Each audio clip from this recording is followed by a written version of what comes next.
کہیں گے کہ ہر کچھ منافقانہ ہو جائے گا، نماز روزہ حج اور زکوٰۃ کا شوق کم ہو جائے گا اور دلوں پہ بوجھ ہوگا. اور یہی حال ہے لوگوں کا کہ ساری دنیا ٹریول کرتے ہیں، پوری دنیا کی سیر کرتے ہیں، لیکن حج اور عمرہ نصیب نہیں ہوتا. اور حج عمرہ ہوتا بھی ہے اگر تو بڑی مصیبت کے ساتھ کہ ٹھیک ہے پریشر ہے لوگوں کا، چاہ کوئی کر ہی لیتے کراتے، چلو ساتھ گولڈ بھی لے آئیں گے، تھوڑی شاپنگ بھی کر لیں گے. جو نیت اور انٹینشن ہوتی ہے وہ معاملہ، اور دلوں پہ بوجھ ہوتا ہے، بالکل شریعت ترک ہو جائے گی.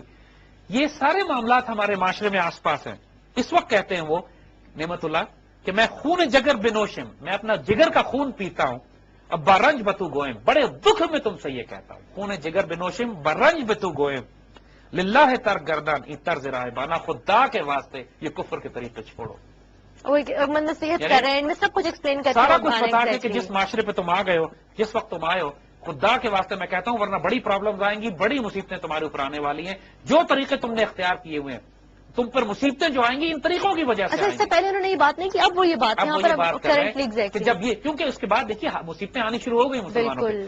کہتے ہیں اس وقت تم دنیا پہ دیکھو گے بینی تو عیسوی رہا برتاخت بادشاہی گرن مومنانہ از ہیلا و بہانہ. اب اس بات پہ آ گئے جو حضور کی وہ حدیث تھی کہ کفار چاروں طرف سے مسلمانوں پر حملہ کریں گے، اس طرح جیسے مسلمان دسترخوان پہ لگے ہوئے کھانے پر کوئی گرتا ہے دشمن آ کے، کہ مسلمان حب الدنیا میں اور کراہیت الموت میں ہوتے ہیں. بالکل بالکل. اور یہاں پر کہتے ہیں کہ اس وقت تم دیکھو گے کہ دنیا پر عیسائیوں کی حکمرانی ہے، امریکن برٹش، مطلب اس میں تو کوئی تم یہ دیکھو گے کہ دنیا پہ اس وقت عیسائیوں کی حکمرانی ہے، اور وہ مکر اور فریب کر کے، فراڈ کر کے، چالیں چل کے، یونائٹڈ نیشن ریزولوشن کے ذریعے، WMD کا فراڈ کر کے، میڈیا کے ذریعے مسلمانوں کو گھیرنا شروع کریں گے. ون بائی ون وہ مسلمانوں کو گھیریں گے، ہیلا اور بہانہ کر کے مسلمانوں کے گرد جال بنانا شروع کریں گے. پہلے عراق کے خلاف کہا کہ ویپنز آف میس ڈسٹرکشن، کچھ نہیں نکلا. پھر کہا انہوں نے اس سے پہلے افغانستان سے کہا کہ القاعدہ یہاں بیٹھی ہوئی ہے، اور یہاں پہ ملا عمر اور افغانستان کے مجاہدین جو ہے، افغانستان کے لوگ جو ہے وہ 9/11 میں یہ لوگ رسپانسبل ہے. ایران کے ساتھ بھی پھر ایران کے خلاف، پھر اب پاکستان کے خلاف کہ پاکستان کے ویپن نیوکلیر ویپن جو ہیں وہ دہشت گردوں کے ہاتھ میں جانے والے،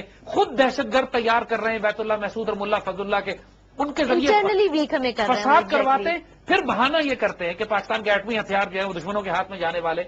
مطلب دو اینگل سے وہ مسلسل، اور پوری مسلمان دنیا کی دولت جو عرب ملکوں کی دولت اور خزانہ تھا وہ سب کچھ انہوں نے اپنے بینکوں میں، اپنے سسٹم میں رکھ لیا. یعنی حال تم اس وقت یہ دیکھو گے کہ دنیا پر عیسائیوں کی حکمرانی ہوگی، اور ہر بہانے سے وہ مسلمانوں کی دولت پر، مسلمانوں پر قبضہ کرنے کے لیے چاروں طرف سے گرتے پڑتے چلے آ رہے ہوں گے، حملہ کرتے ہوئے آ رہے ہوں گے. اور حال یہ ہوگا کہ ہر جگہ عیسائی مومنوں کو برائی پر اکسائیں گے، حد سے گزر جائیں گے، اور ہیلے بہانوں سے مسلمانوں کے ملکوں پر قبضہ کرنا شروع کر دیں گے. یعنی قوم نصارہ ہر سو اغوا غلو نمائند، بس ملک او بگیرن ہیلا و بہانہ، ہیلا اور بہانہ کر کے مسلمانوں کے ملک گھیرنا شروع کریں گے، پکڑنا شروع کریں گے. This is exactly what's happening now, exactly too accurate. بالکل. اور یہ اس سے پہلے تاریخ میں اس طرح بہت کم ہوا ہے کہ جس طریقے سے اس وقت عیسائی پوری دنیا پہ قبضہ بھی کر چکے ہیں، اکنامک پولیٹیکل آرڈر بھی کنٹرول کر لیا، مسلمانوں کے ملک کو دوبارہ گھیرتے ہوئے چلے آ رہے ہیں. مسلمانوں کی جان اور جائیداد کافروں کے نزدیک بالکل بے وقت ہو جائے گی، بے دھڑک مسلمانوں کا خون وہ دریا کی طرح بہائیں گے.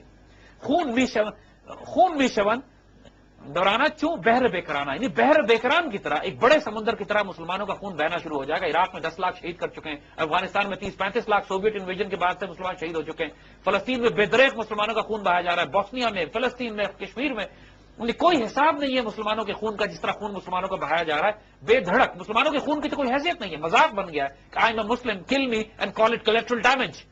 ایک مذاق بنا ہوا ہے آج کل دنیا میں، ہر طرف کولیٹرل ڈیمیج کے نام پہ جو مسلمان چاہو مار دو. اور پھر کہتے ہیں کہ لیکن جب یہ سٹیج ہو جائے گی، ایک ہی حیرت انگیز شعر ہے، اس پہ پروگرام ختم کرتے ہیں کہ اس موقع پر گردت بنو سلیمان باشن چو فضل رحمان، یعنی کہ قوم افغان باشد صد علانہ. حال یہ ہوگا کہ جب یہ ساری دنیا میں دشمن مسلمانوں پر قبضہ کرنے کے لیے حملے کر رہے ہوں گے، اس وقت اللہ کا فضل ہوگا افغانستان کی قوم پر، اور یہ ہتھیار لے کر کھڑے ہو جائیں گے کفر کے مقابلے کے لیے. یعنی انہوں نے کہا ہے کہ یہ ایک حیرت انگیز معاملہ یہ ہوگا کہ جو پہلی ریزسٹنس ہے مسلمانوں کی طرف سے وہ افغانوں کی طرف سے آئے گی. 1979 میں سوویت آکوپیشن انویژن کے بعد افغانستان کے مجاہدین نے ریزسٹنس دی، اور 9/11 کے بعد پھر افغانستان کے مسلمانوں نے ریزسٹنس دی، اور آج تک دے رہے ہیں. اور اس کے بعد ایک نیا دور شروع ہوتا ہے، جس دور سے ہم آج گزر رہے ہیں، کہ اس وقت پوری دنیا میں اگر کفر کو کوئی جینون ریزسٹنس مل رہی ہے تو افغانستان کے مسلمان دے رہے ہیں. اور نعمت اللہ اس کا ذکر کرتے ہیں کہ سارے ایونٹس کے بعد کے جو واقعات ہیں، بنیادی طور پر جو میجر لینڈ مارکس ہیں پاکستان کی تاریخ کے، اگر آپ یہ دیکھیے کہ 1947 سے لے کر تقریباً 1965 کی وار تک بیچ میں پاکستان کے صرف انتشار رہا ہے. یعنی پاکستان کے اندر کوئی بہت بڑا لینڈ مارک ایونٹ نہیں ہے. اللہ تعالیٰ کے نزدیک ڈیموکریسی یا ڈکٹیٹرشپ کوئی معنی نہیں رکھتی ہے. میجر لینڈ مارک ایونٹس کی بات کی جاتی ہے. پاکستان کسی حد تک اپنے آپ کو اسٹیبلائز کرنے کی کوشش کرتا رہا.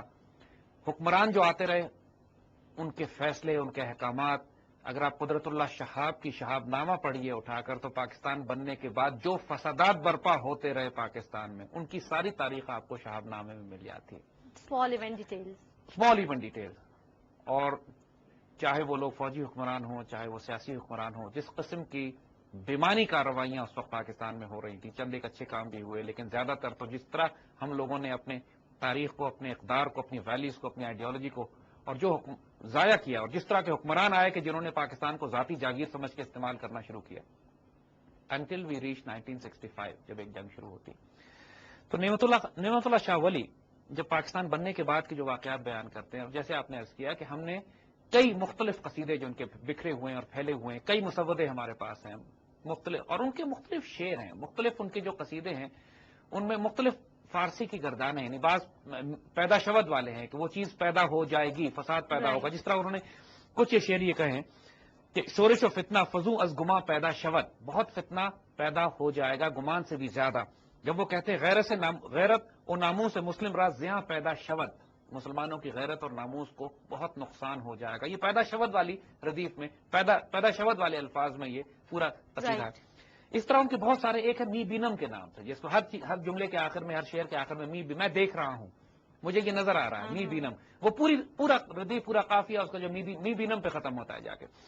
اور اسی طرح ان کی ایک اور بھی ہے کہ جو ان کا جو شاعری کا جو اختتام ہوتا ہے وہ یہ کہ اس میں آخر میں نون، یہ مکرانہ اور اس قسم کے الفاظ کر کے کہ جاہلانہ اور محملانہ، اس قسم کے الفاظ کے اختتام سے وہ تو مختلف قسم کی یہ ان کی قصیدے ہیں، 3-4 قصیدے ان کے ہیں، اور as we said over a period of time بکھرے ہوئے ہیں.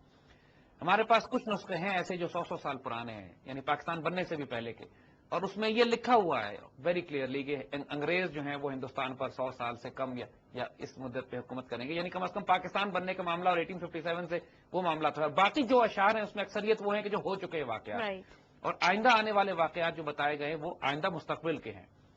مگر کچھ نسخوں میں ہم کو یہ شعر بھی ملتے ہیں. We are fascinated by them to be honest. ہم چاہتے ہیں کہ اس کو ڈسکس کیا جائے. ان کی ترتیب ہم نے خود بنائی ہے اس لیے کہ یہ بکھرے ہوئے ہیں ہر جگہ. جیسا کہ آپ نے کہا کہ ورڈز جو ہمیں آخر میں شعروں کے ملتے ہیں، اس سے ہم نے ان کو ریلیٹ کیا. پھر جو جیو پولیٹیکل انوائرمنٹ ہے، کیونکہ دیکھیے جتنے بھی نعمت اللہ شاہ ولی پر کام کیا گیا ہے وہ ایک علمی اور ہسٹوریکل پرسپیکٹو سے کیا گیا ہے، جیو پولیٹیکل انالیسس کے لحاظ سے نہیں کیا گیا. مسلمان چونکہ ہسٹری میں اور جیو پالیٹکس میں کبھی بھی اتنے زیادہ اسٹرینتھ ان کی نہیں رہی ہے، لہذا جو ایونٹس ہوئے ہیں اس پہ خاصے مسلمان کنفیوز ہوئے کہ یہ کون سا ایونٹ ہے، یہ ہو چکا ہے یا نہیں ہوا ابھی، یا اس نے ہونا ہے.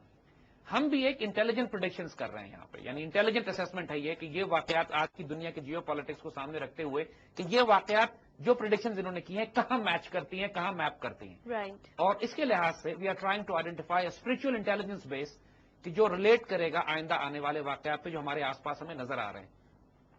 سو پاکستان بننے کے بعد جو واقعات انہوں نے بتائے اس میں ایک بڑا خوبصورت ہے. وہ کہتے ہیں کہ بےتاج بادشاہ حکومت کریں گے اور ایسے حکمران ایسے حکم جاری کریں گے کہ جو بالکل بیکار ہوں گے، فضول احکامات ہوں گے. یعنی پاکستان کے حکمرانوں کی اس سے بہتر ڈیفینیشن اور کوئی نہیں ہے کہ یہ بےتاج بادشاہ ہیں. اپنے آپ کو فرعون اور قارون اور حامان سمجھتے ہیں، بیت المال کو اس طرح خرچ کرتے ہیں جیسے مغل شہنشاہ سارے کے سارے اپنی ذاتی جیب پہ.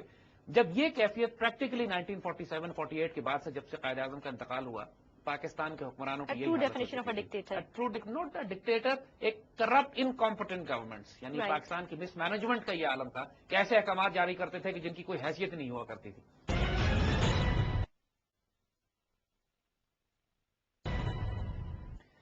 اور الٹیمیٹلی نعمت اللہ جو پہلا بڑا لینڈ مارک دیتے ہیں وہ 65 کی وار کا دیتے ہیں.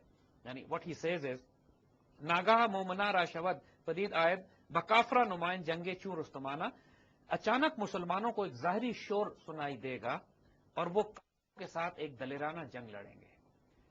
اب پہلی بڑی جنگ، ایک دلیرانہ جنگ کا مطلب ہے کہ اب یاد کیجئے 1965 کی وار میں کہ جب پہلی دفعہ ہندوستان نے حملہ کیا، ایک شور ہوا کہ ہندوستان نے حملہ کر دیا ہے، اچانک جنگ کی.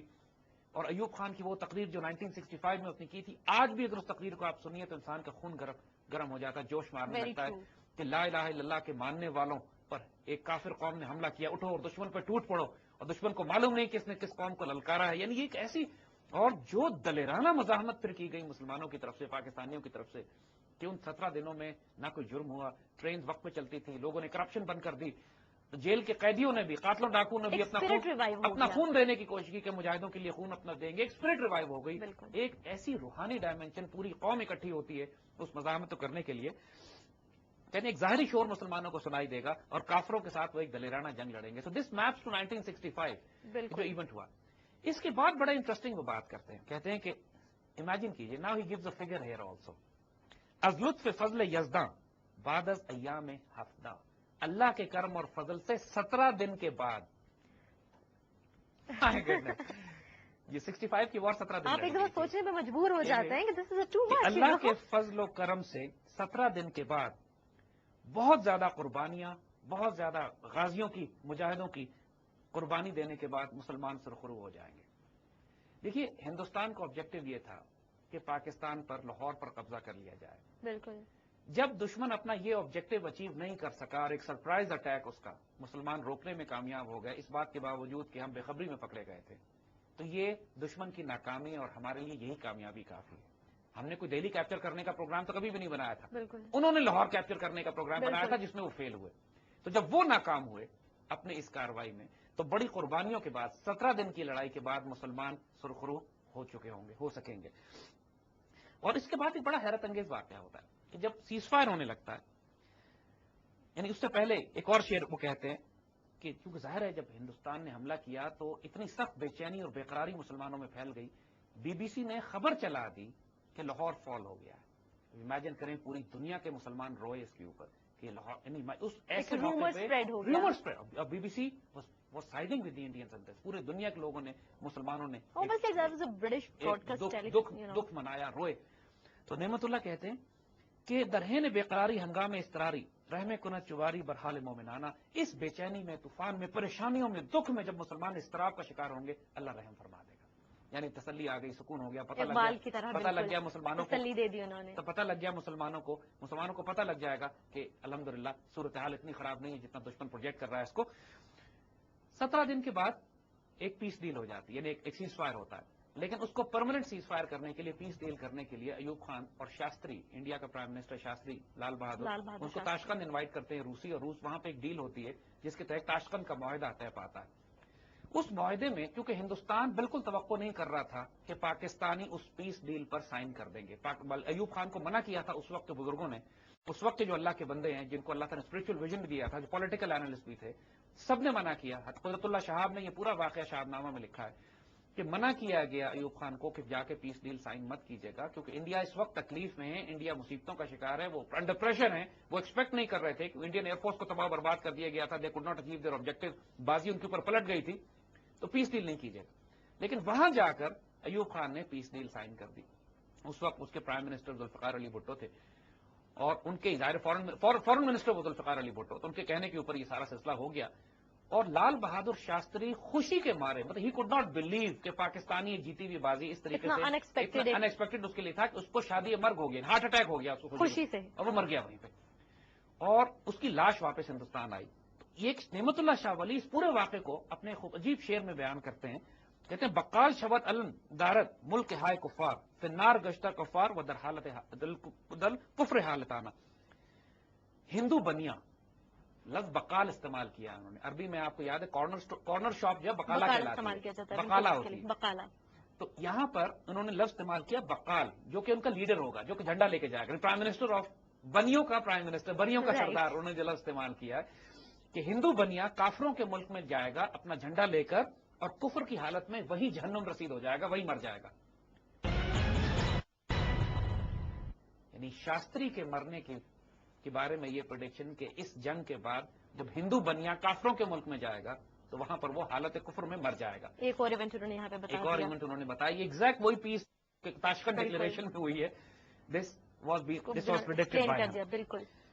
And then another thing very strange happened after, because یہ جو تاشقند کی ڈیل ہوتی ہے اس کے بعد واپس مسلمانوں میں، پاکستان کے مسلمانوں میں بڑی بے چینی پھیلی۔